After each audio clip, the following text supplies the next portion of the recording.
Okay, here is the demonstration on how to use the subplan Sidekick.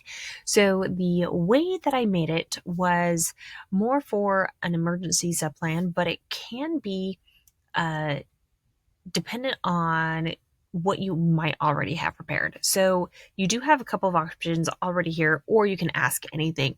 But maybe you just need an emergency sub plan. You need everything, but perhaps you need today's plan turned into a sub plan. So I would use this second one if daycare called like halfway through and maybe you've already done first and second period, but it's halfway through the day and you already have like a basic outline of what you're planning on doing, you can use that here.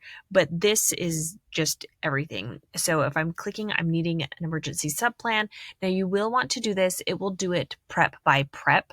So you'll need to know what you're going to be doing in each of your classes. But you can do that all in one single conversation, or you can do them in separate conversations. So it's reminding you here, it's asking you questions. So anytime it asks you questions, just answer them. You can do it with a number or you can type things out. So I want to do number 2, and I'm going to say that I'm doing architecture, and the class period is 85 minutes. And we are talking about window and door schedules. But you could also copy and paste standards and objectives in here as well. So then it basically, this is what it has done. So it has given me information to copy and paste. So it's giving me a materials prep list. So what do I as a teacher need to prep beforehand? So print or copy a sample window or door schedule, get a basic floor plan, or let students sketch one. And then here are some suggested searches you can do to, once again, save you time so that you might be able to find that.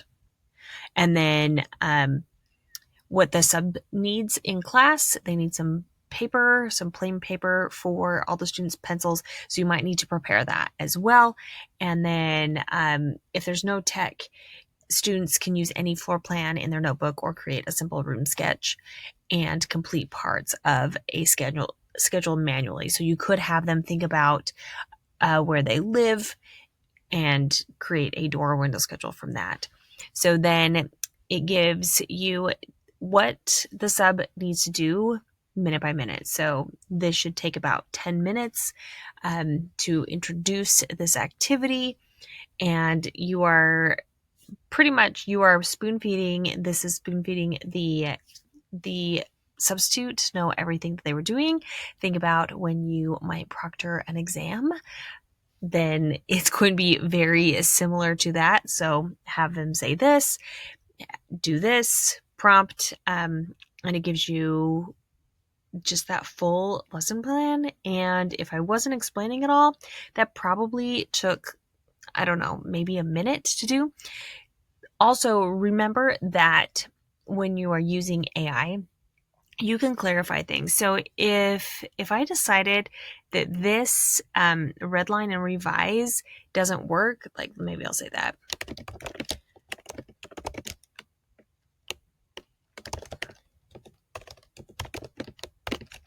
Then it will fix it for me.